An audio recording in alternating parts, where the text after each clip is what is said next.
الفاتحة لرسول الله وآل سيدنا رسول الله وأصحاب سيدنا رسول الله صلى الله عليه وسلم إلى أرواح جميع مشايخنا وأساتذتنا وإلى أرواح آبائنا وأمهاتنا وأجدادنا وجداتنا وجيراننا وجميع المؤمنين والمؤمنات والمسلمين والمسلمات، خصوصا إلى أرواح أصحاب بدر الذين حضروا في غزوة بدر، أن الله تغشاهم بالرحمة والمغفرة ويعيد علينا من بركاتهم وصرارهم في الدين والدنيا والآخرة، على هذه النية وعلى كل نية صالحة جامعة لكل خير دافعة لكل شر، على هذه النية وعلى ما نهب شيخنا سيد الإمام القطب حبيب أبو بكر بن علي المشهور بسر النبي وآل النبي. الفاتحة. أعوذ بالله من الشيطان الرجيم. بسم الله الرحمن الرحيم. الحمد لله رب العالمين الرحمن الرحيم مالك يوم الدين، إياك نعبد وإياك نستعين، اهدنا الصراط المستقيم صراط الذين أنعمت عليهم غير المغضوب عليهم ولا الضالين آمين. بسم الله الرحمن الرحيم. الحمد لله رب العالمين، الحمد لله الذي جمعنا وإياكم في هذا المجلس المبارك، المجلس الذي فيه ذكر الله، المجلس الذي قال عليه الصلاة والسلام: ما اجتمع قوم يذكرون الله إلا حفتهم الملائكة وغشيتهم الرحمة ونزلت عليهم السكينة وذكرهم الله في من عنده. وقال النبي صلى الله عليه وآله وصحبه وسلم: من سلك طريقا يلتمس فيه علما سهل الله له به طريقا إلى الجنة. اللهم صل وسلم على سيدنا محمد مفتاح باب رحمة الله عدد ما في علم الله، صلاة وسلاما دائمين بدوام ملك الله وعلى آله وصحبه ومن والاه. Amma ba'du. Puji dan syukur kita haturkan kehadirat Allah Subhanahu wa taala, yang dimana pada siang hari ini kita masih diizinkan oleh Allah Subhanahu wa taala untuk dapat berkumpul berzikir kepada Allah, melaksanakan kewajiban yang telah Allah Subhanahu wa taala wajibkan kepada kita, yaitu dengan kita dapat mengerjakan salah satu kewajiban yang telah Allah Subhanahu wa taala wajibkan kepada kita, dengan kita dapat mengerjakan salat zuhur dalam keadaan berjamaah. Puji syukur pula kita haturkan kehadirat Allah Subhanahu wa taala karena di kesempatan siang hari ini tepat pada tanggal 16 Ramadan hari ini kita akan menceritakan sedikit kejadian yang terjadi di zaman baginda Muhammad sallallahu alaihi wasallam, yang kejadian ini merupakan kejadian yang sangat besar, kejadian yang sangat berarti bagi umat Islam itu sendiri. Oleh karenanya kita sedikit banyaklah harus mengetahui tentang sejarah mengenai bagaimana kehidupan para sahabat ketika hidup bersama dengan baginda Muhammad sallallahu alaihi wasallam di masa dulu. Jadi seperti tahun-tahun sebelumnya pula, biasanya kita juga di tanggal 16 ataupun di 17 Ramadan kita berusaha untuk menceritakan sedikit. Kalau misalkan sampai di masa kita menceritakan cerita Ghazwatu Badr, dan juga kita akan menceritakan besok kalau panjang umur tentang pertama kali baginda Muhammad menerima wahyu dari Allah Subhanahu wa taala yang biasa kita sebut dengan nuzulul Quran. Hari ini kita manfaatkan momen pertemuan hari ini untuk mendengarkan sedikit kejadian yang pernah terjadi di zaman baginda Muhammad sallallahu alaihi wasallam, yang kejadian ini tepat terjadi di tahun kedua Hijriah. Tahun kedua Hijriah, manakala baginda Muhammad sallallahu alaihi wasallam mengajak kepada para sahabat-sahabatnya untuk menahan atau menghadang pasukan orang kafir Quraisy yang dimana mereka membawa harta dagangan. Di dalam Islam dulu itu diperbolehkan Orang muslim menghadang akan orang-orang kafir yang dimana mereka berdagang ke satu daerah, ke satu tempat, dan diperangi oleh umat muslim ketika itu, dan hartanya pun boleh dimanfaatkan. Tapi itu dulu, ketika ada baginda Muhammad sallallahu alaihi wasallam, ketika itu kan tujuan awal tadi bukan untuk berperang. Ternyata kabar bahwa baginda Muhammad dan para sahabat itu ingin merampas harta milik orang-orang kafir Quraisy didengar sudah oleh sebahagian orang-orang kafir Quraisy. Yang berita tersebut pun dengan cepat mereka hantarkan ke kota Mekah, sehingga orang-orang Mekah yang ketika itu dipimpin oleh pemimpin-pemimpin mereka seperti Abu Jahal, Abu Lahab, dan lain-lain sebagainya, itu mereka menginstruksikan kepada orang-orang kafir yang siap untuk berperang, memerangi akan umat Islam yang niat awal umat Islam tujuannya bukan berperang. Oleh karena itu orang-orang kafir pun mempersiapkan diri untuk berperang, dan mereka mempersiapkan 1000 pasukan untuk menyerang akan umat Islam ketika itu. Yang padahal umat muslim hanya berjumlah 313, atau riwayat 314, atau riwayat 315. Tapi riwayat yang paling masyhur adalah 313 orang. Jadi 313 orang ini adalah orang-orang pilihan Allah yang sengaja ataupun tidak sengaja hadirnya mereka di dalam peperangan Badar tersebut. Dengan sebab itu mereka dapat jaminan, ujar baginda Muhammad, if'alu ma syi'tum faqad ghafartu lakum. Allah akan mengampuni setiap apapun kesalahan yang mereka lakukan bagi orang-orang yang ikut di dalam peperangan Badar.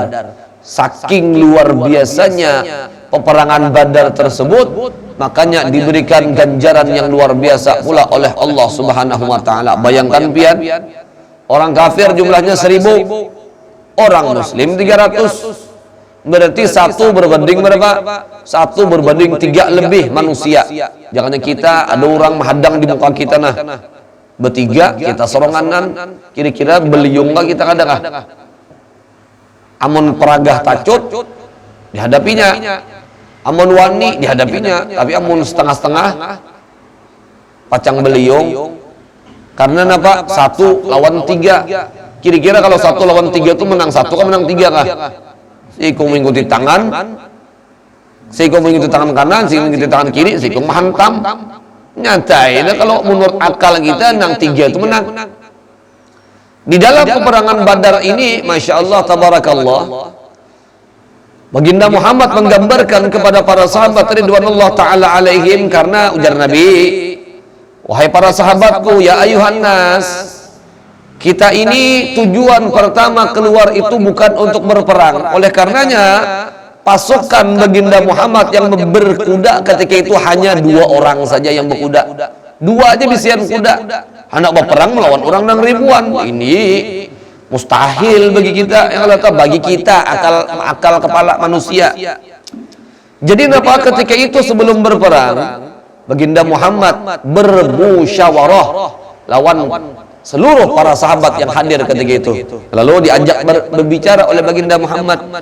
Ini setiap tahun pula ulun mengatakan, ujar ulun, napa kita manakala ada perkara yang lebih daripada berkaitannya dengan 3 orang manusia atau lebih, 3 orang atau lebih, maka ketika itu dianjurkan untuk bermusyawarah. Musyawarah untuk apa? Untuk kelancaran ataupun apa yang ingin dilakukan tersebut, ada musyawarahnya. Karena berkaitan dengan 3 kepala lebih. Makanya ujar kita, pengurus masjid, pengurus langgar, pengurus musola, dan lain-lain sebagainya yang di situ ada organisasinya, maka sebelum melakukan sesuatu musyawarah dulu, pendenderan dulu. Sekiranya apa? Hasil dari pendenderan itu akan menimbulkan hasil yang baik, hasil terbaik, dan itu yang akan dilaksanakan di dalam kenyataannya. Oleh karenanya Ketika itu baginda Muhammad mengajak para sahabat untuk bermusyawarah. Musyawarah ini sesuatu hal yang menjadi pokok dasar di dalam Islam. Musyawarah. Diajaklah seluruh para sahabat berbicara. Ketika itu yang hadir dari 313 itu hanya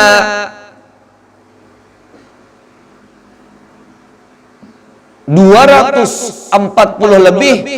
Ternyata dari 313 itu orang-orang Ansor. Apa itu orang Ansor? Orang Ansor itu adalah orang penduduk Madinah. Itu orang Ansor namanya. Kalau orang Muhajirin, mereka adalah orang-orang yang berhijrah dari Makkah menuju kota Madinah. Itu disebut dengan Muhajirin. Jadi orang Ansor ini jumlahnya 240-an. Berarti orang Muhajirin kurang dari 100. Oleh karenanya ketika diajak baginda Muhammad SAW rapat, mau ada rapatnya, bahasa Islamnya musyawarah. Kemudian apa? Ujar salah seorang sahabat baginda Muhammad mengatakan, Al-Miqdad ibn Al-Aswad radhiyallahu anhu qala, ya Rasulullah imdi lima amarakallah, fa wallah la naqulu laka kama qalat banu Israil li Musa fadhhab anta wa rabbuka faqatila inna hahuna qa'idun. Ujar apa? Ujar Miqdad ibn Al-Aswad. Beliau mengatakan kepada baginda Muhammad, ya Rasulullah, wahai Rasul, kalau ini perintah Allah yang sudah Allah perintahkan kepada pian dasar untuk berperang, laksanakan wahai Rasul. Kami akan mengikuti pian wahai Rasul. Dan kami, ujar Al-Miqdad ibn Al-Aswad, tidak akan mengatakan seperti yang dikatakan oleh kaum Bani Israel.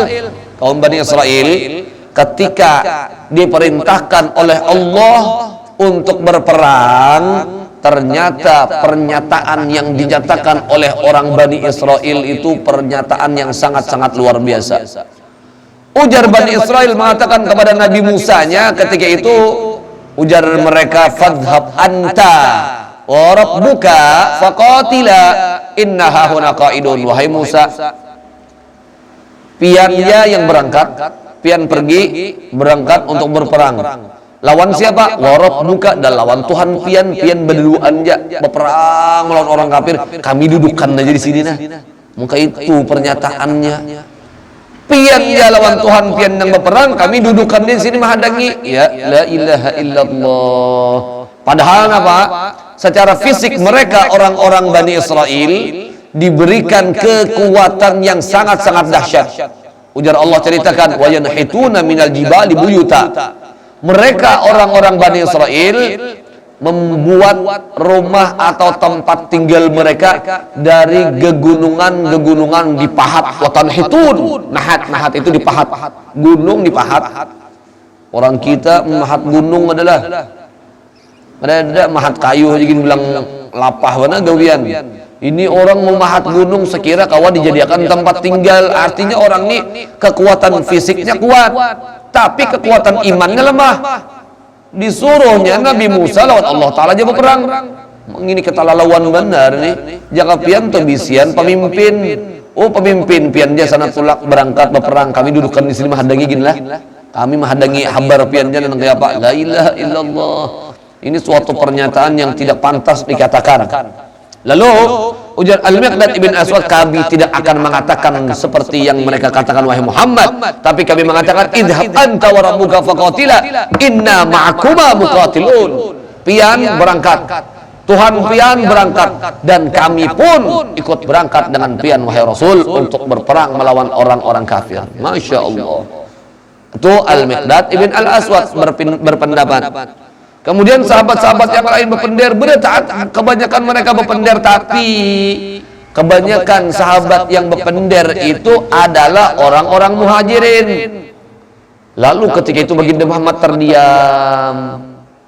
Berdiam Nabi Muhammad, ternyata ada salah seorang sahabat Nabi yang berasal dari kaum Ansor faham. Ujar mereka, ujar apa? Salah seorang di antara mereka mengatakan, ka'annaka turiduna ya Rasulullah, Ini pendapat-pendapatnya sudah didengar, pendapatnya bagus berdasarkan, tapi yang mengeluarkan pendapat pertama kali itu hanya orang-orang muhajirin. Orang muhajirin itu orang yang mengorbankan harta, jiwa, raga, keluarga mereka tinggalkan untuk Islam. Pasti sudah mereka disuruh berperang tuh pasti menjawab iya. Tapi orang-orang Ansor, bagaimana dengan keadaan mereka? Lalu ujar Sa'ad ibn Mu'ad mengatakan kepada baginda Muhammad, kayaknya pian ni hendak mendengar pendapat kami, wahai Rasul. Lalu ujar baginda Muhammad, apa? Ajal, iya, aku ingin mendengar pendapat kalian, ujar baginda Muhammad sallallahu alaihi wasallam. Karena Nabi Muhammad tahu orang Ansor lebih banyak daripada orang Muhajirin. Lalu apa? Ternyata perkataan yang dikatakan oleh Sa'ad bin Mu'ad adalah perkataan yang membuat baginda Muhammad himung, senang baginda Muhammad. Lalu ketika itu semangat baginda Muhammad untuk berperang melawan orang kafir yang jumlahnya ketika itu ribuan, 1000 jumlahnya berbanding dengan 300. Ini sesuatu hal yang mustahil bagi akal, tapi kalau bagi Allah tidak ada yang mustahil, karena di dalam peperangan Badar itu Allah Subhanahu wa taala menurunkan malaikat-malaikatnya untuk membantu di dalam memerangi orang-orang kafir yang dinyatakan oleh Allah Subhanahu wa taala sendiri, yang dimana Allah Subhanahu wa taala mengatakan bahwa di dalam peperangan Badar itu Allah Subhanahu wa taala juga mengutus ribuan malaikatnya untuk menghadapi dengan orang-orang kafir ketika itu. Dan ada kejadian yang unik yang diceritakan oleh Abu Bakar As-Siddiq radhiyallahu taala anhu, manakala beliau selalu menemani baginda Muhammad sallallahu alaihi wasallam. Abu Bakar ini sahabat Nabi yang kadang mau memisahi lawan Nabi Muhammad, selalu berada di sekitaran awak Nabi Muhammad. Ketika baginda Muhammad hijrah lawan Abu Bakar As-Siddiq, wayah-wayah siring di muka, kena wayah-wayah pulang di belakang, kena di kanan, kena di kiri. Lalu ditakuni oleh baginda, ya ujar baginda Muhammad, ruwainan atau huwaidan, ya Abu Bakar, perlahan wahai Abu Bakar, kada perlu juan engkau itu benar, ujar baginda Muhammad sallallahu alaihi wasallam. Apa yang dikatakan oleh Abu Bakar, wahai Rasul, ulun kada hendak pian napa merasakan sakit wahai Rasul, karena disakiti oleh orang kafir ataupun dan lain sebagainya. Ulun akan melindungi pian wahai Rasul dari gangguan orang-orang kafir. Masya Allah, ini Abu Bakar As-Siddiq cocok hajapang sidin ni. Ujar napa para sahabat mengatakan, jikalau keimanan Abu Bakar As-Siddiq ditimbang dengan keimanan seluruh manusia, pasti akan lebih berat timbangan keimanan Abu Bakar As-Siddiq radhiyallahu taala anhu. Beliau ini luar biasa. Jadi ketika itu Abu Bakar As-Siddiq menghatiakan Nabi Muhammad yang ketika itu berada di dalam kemah. Nabi Muhammad diolakan khaymah. Sewaktu-waktu Abu Bakar As-Siddiq melihat Nabi Muhammad berdoa, angkat tangan sampai jatuh, ujar Abu Bakar As-Siddiq, selendang yang ada di bahu baginda Muhammad itu. Sewaktu-waktu lagi aku mendengar baginda Muhammad mengucapkan ya Hayyu ya Qayyum. Baginda Muhammad sering mengulang-ulangi kalimat tersebut, ujar Abu Bakar As-Siddiq. Di sisi yang lain aku pun menyaksikan, ujar Abu Bakar As-Siddiq, Nabi Muhammad ini terkadang mengambil pasir, imam mengambil pasir lemparkan sidin syahatil wujuh, lempar baginda Muhammad sallallahu alaihi wasallam. Ambil pulang oleh Nabi, lempar sidin pulang. Abu Bakar As-Siddiq ini kedua ini mengganggu Nabi Muhammad yang ketika itu berada di dalam kemah sedang asik bermunajat kepada Allah taala. Jadi di dalam peperangan itu Abu Bakar As-Siddiq ini baru paham. Karena para sahabat itu bercerita satu sama lain, manakala ujar para sahabat kami berperang dengan orang-orang kafir di dalam peperangan Badar, banyak sekali keunikan yang kami rasakan dan kami temukan, ujar para sahabat. Para tentara orang-orang kafir seberataan, ujar para sahabat, mereka tuh mengusap mata. Kenapa jadi mengusap mata? Kenapa kira-kira? Pasir nang ditawakakan Nabi Muhammad di dalam kemah itu sampai ke mata-mata orang-orang kafir. Lalu ditetapkan oleh Allah Ta'ala, wa ma ramaita id ramaita walakinnallaha rama. Baginda Muhammad secara kasat matanya beliau yang melempar, tapi yang menyampaikan ke mata-mata orang-orang kafir adalah Allah Subhanahu wa taala. Ayo bayangkan, sebulan kali lipat orang-orang kafir karena ngala kali lipatnya. Nanti apa berperang kayak itu nyaman lagi kira-kira. Lalu ujar para sahabat, mudah bagi kami untuk menaklukkan akan orang-orang kafir ketika itu. Yang uniknya lagi ujar para sahabat Nabi, ini orang kafir, belum lagi kami ayunkan pedang yang kami miliki, tahu-tahunya sudah terbelah dari ujung kepala sampai pusat menjadi dua. Kenapa jadi terbelah menjadi dua? Bingung sahabat nih, belum diayun pedang nih. Ternyata setelah peperangan baru dijelaskan oleh baginda Muhammad SAW, Allah juga mengutus malaikat-malaikatnya untuk ikut berperang melawan orang-orang kafir. Jadi yang membelah kita, malaikat menang menimpas langsung pecah dari ujung kepala sampai pusat belah menjadi dua. Itu malaikat, masya Allah, tabarakallah, luar biasa. Kayak gitu manusia sapi itu kan kayak apa? Sekali hantam dia langsung belah menjadi, masya Allah, luar biasa. Oleh karenanya peperangan Badar ini sangat luar biasa, sangat berpengaruh di dalam Islam dan di dalam peradaban dunia. Oleh karenanya setelah terjadi peperangan Badar, orang-orang seluruh para pembesar dunia sudah mulai memikirkan akan keberadaan umat Islam yang ada di dunia ketika itu. Mulai gair, mulai takutan kalau umat Islam memerangi mereka. Luar biasa.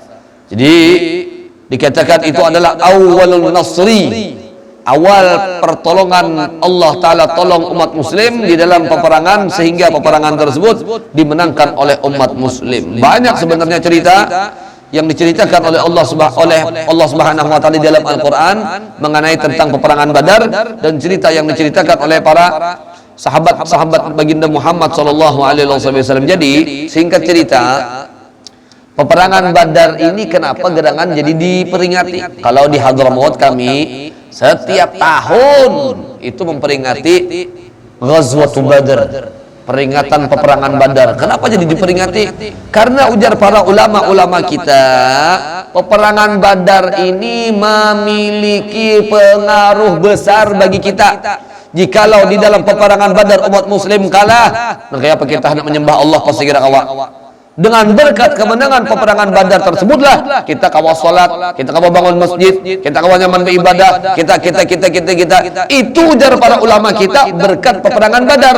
Laulahumu, jikalau bukan karena peperangan Badar, maka kita tidak bakalan mudah dan nyaman beribadah kepada Allah Subhanahu wa taala dimanapun kita berada.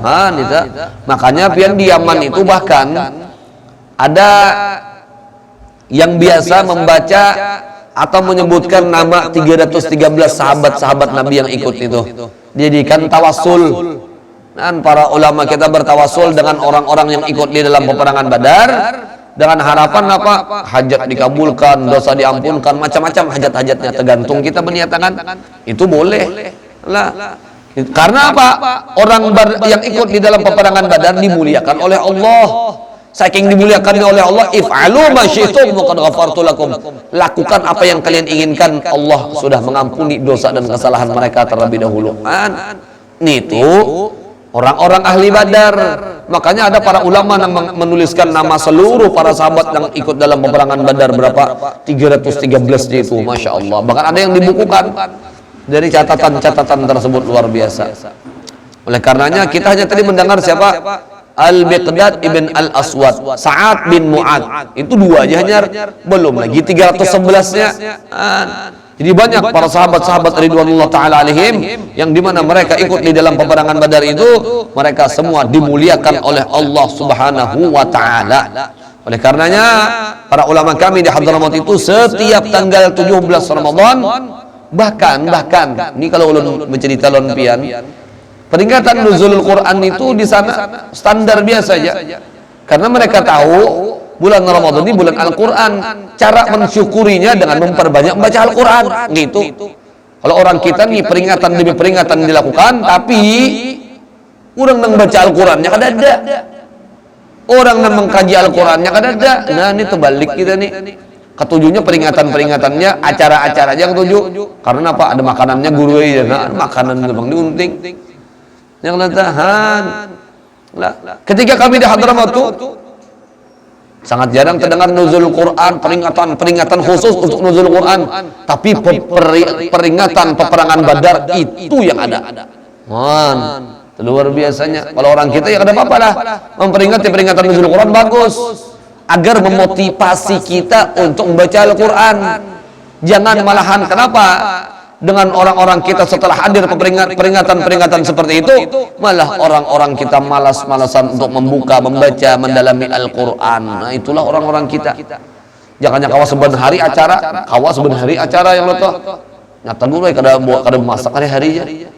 Lawan anak bini lagi ke masjid kelanggar musola bano. Karenanya ada makanan yang guru aja. Nah, masya Allah, tabarakallah.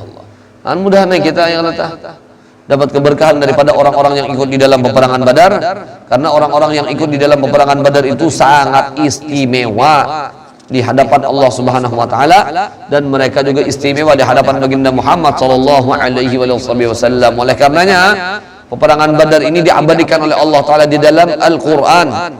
Di dalam Al-Qur'an. Masya Allah, tabarakallah. Allah Subhanahu wa taala. Jadi peperangan Badar itu terjadi di tahun kedua Hijriah, dan itu peperangan pertama yang terjadi bagi umat Islam. Umat Islam pertama kali melakukan peperangan itu di peperangan Badar. Allah Subhanahu wa taala alam. Sayyidina Nabi wa ali Nabi Al-Fatihah. Bismillahirrahmanirrahim. Alhamdulillah rabbil alamin arrahmanir rahim maliki yaumiddin iyyaka na'budu wa iyyaka nasta'in shiratal mustaqim shiratal ladzina an'amta 'alaihim ghairil maghdubi 'alaihim waladdallin amin.